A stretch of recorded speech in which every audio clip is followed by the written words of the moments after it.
Hello guys, how are you all? I hope you all are doing very good. So आज हम again हम पर्यायवाची शब्द कर रहे हैं, जो कि हम एक सीक्वेंस में कर रहे थे. अ से ओ तक का एक सीरीज चल रहा है हमारा.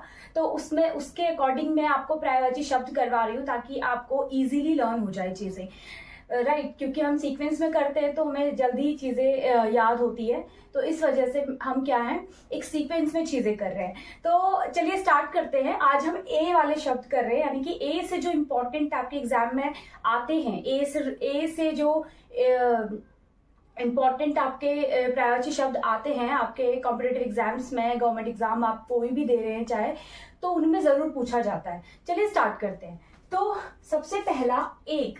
एक को और क्या क्या कहा जाता है, एक का पर्यायवाची क्या क्या होता है, यानी कि एक का सिमिलर क्या क्या है. ठीक है, तो आपको वो बताना है. तो एक को अनोखा भी कहा जाता है, प्रथम भी बोला जाता है, पहला भी बोला जाता है, अद्वितीय भी बोला जाता है, अनुपम भी बोला जाता है. तो ये सब क्या है, एक के पर्यायवाची शब्द हैं, यानी कि ये एक को इन नाम से भी जानते हैं. ऑप्शन में आपको दिया होगा इनमें से कोई भी, तो आपको उसके अकॉर्डिंग करना पड़ेगा.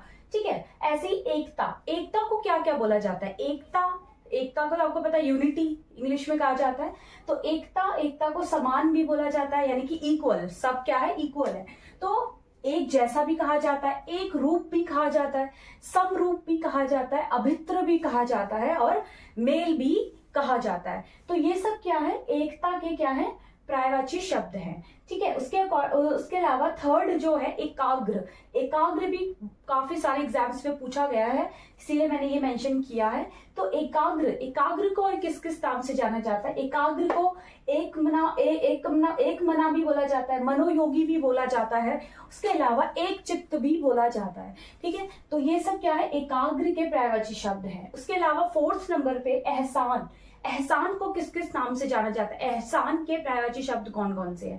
तो एहसान को उपकार भी कहा जाता है, अनुग्रह भी कहा जाता है, कृतज्ञता भी कहा जाता है, आभार भी कहा जाता है, भलाई भी कहा जाता है, और नेकी भी कहा जाता है. तो ये सब किसके हैं? एहसान के पर्यायवाची शब्द है. ओके, उसके अलावा फिफ्थ नंबर पे हमारा है एषणा का पूछा जाता है. तो एषणा को इच्छा कहा जाता है. ठीक है, यानी कि अपना मन मर्जी का.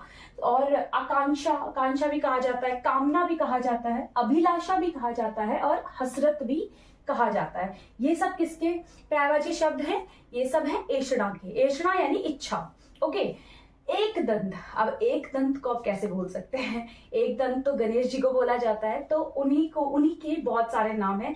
तो गणेश जी को गणेश तो बोला ही जाता है. उसके अलावा गजानन बोला जाता है, उनको विनायक बोला जाता है, विघ्नहर्ता. ठीक है, विघ्नहर्ता, विघ्न मतलब कि जो मतलब सभी संकट को, सभी मुश्किल को आपसे बहुत दूर लेके चले जाए, तो वो होते हैं विघ्नहर्ता.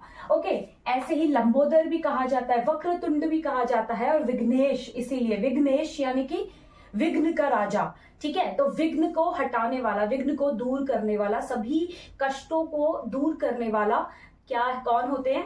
गणेश जी. तो गणेश, गजानन, विनायक, लंबोदर, वक्रतुंड, ये सभी उन्हीं के नाम हैं. तो ये क्या है, उनके पर्यायवाची शब्द हैं. तो ये सब क्या है, आज के पर्यायवाची शब्द हमने किए, जो कि आपके एग्जाम पॉइंट ऑफ व्यू से बहुत ज्यादा इंपॉर्टेंट है, और आप इसको जरूर कीजिएगा, क्योंकि मैं एक छोटा सा सेशन लेती हूँ डेली, बहुत ज्यादा लंबा नहीं होता, जो कि आपको हेल्प हो जाए आपके लिए, क्योंकि ये सब पूछे जाते हैं पर्यायवाची शब्द. इसीलिए मैंने एक सीरीज स्टार्ट करने का सोचा. ऐसे ही मैंने इंग्लिश का भी स्टार्ट किया था पहले.